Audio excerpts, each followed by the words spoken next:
Well, Theresa May's position remains uncertain, with a number of Conservative backbenchers who say they've submitted letters calling for a vote of no confidence in her leadership rising to 22.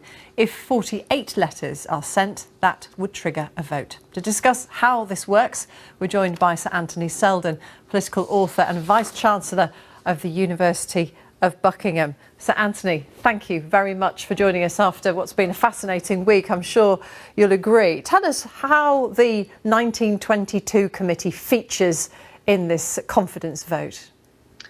Well, the 1922 committee, founded puzzlingly in 1923, is the meeting place where Conservative backbenchers gather together once a week, and they are the voice of Conservative MPs. Since 2010, ministers have attended their weekly meetings if they want to do that. And the head of the committee, Graham Brady, has the task of collecting letters, and 15% of the total number of Conservative MPs in the House of Commons, which equals 48. If he receives 48 letters, which, by the way, could be emails, and he keeps them in a safe, if he gets 48, that automatically triggers a no confidence vote in Prime Minister Theresa May. I've heard he keeps these closely guarded under lock and key. So how do we know when he's received 48? Is there a scenario in which he could receive 48 but still decide not quite to trigger that vote? Well, we don't know. And ultimately, and it is possible, I mean, let's imagine this, that Graham Brady was an ultra loyalist of Theresa May. It is not impossible that he could have 80 letters and he is keeping them to himself. But this is extremely unlikely, in part because he is a man of integrity as an MP. He has the trust of the party because they do think that he is honest. So he is the only person who will know the exact number. People, obviously, who are trying to get the number up to 48 will say that the number are higher. They're desperately probably trying to get more numbers because they're vulnerable, aren't they? If they are known to have stabbed the Prime Minister in the back, if you like, by putting in a letter, they're going to want to see it carried through to the end. So there's a lot of mystery and false fact about exactly how many there are, but if the 48 letters or emails are received by Graham Brady, he will, in as far as we know, trigger the no confidence vote in the Prime Minister. I've got a lot of questions for you, so I'm going to pepper you with them. Okay, go ahead. How quickly does he have to receive them before they reach their use-by date? They don't have a use-by date, and if somebody has a change of heart, they can get their letter back.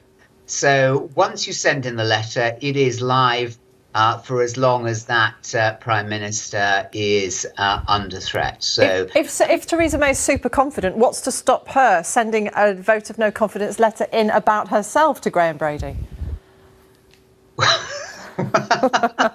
Well, I think that's a fascinating question, which I've never been asked before, and I guess that is not impossible. And in a kind of way, that's what John Major, who was Prime Minister in 1995, did when he was so fed up by all the talk from backbenchers in the Conservative MPs that they didn't want to have him any longer, that he triggered a leadership election himself in June 1995, and he won it. So it isn't that there's a precedent for that, but the new rules mean that she cannot do that herself. So she's just got to wait passively and see whether the numbers click up to that magic number, 15%, remember, of the total number of Conservative MPs, which is 48. I'm glad it was. I'm glad it wasn't a completely daft question. If there is a vote of no confidence, just tell us briefly, procedurally, what happens in that vote? Well, all Conservative MPs, it's not a daft question at all, all Conservative MPs have to then vote.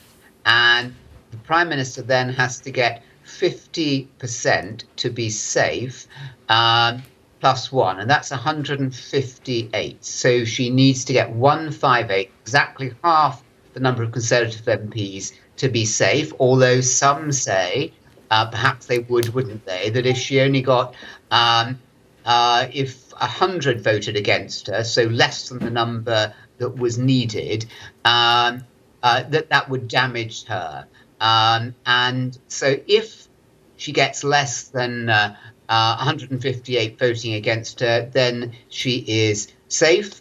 If it is more than 158, there is then a leadership election for the Conservative Party, and she is unable to stand. And this has only happened once before with Ian Duncan Smith. Sir Anthony Seldon from the University of Buckingham. We appreciate you taking time to talk to us tonight. Thank you. Absolute pleasure. Thank you.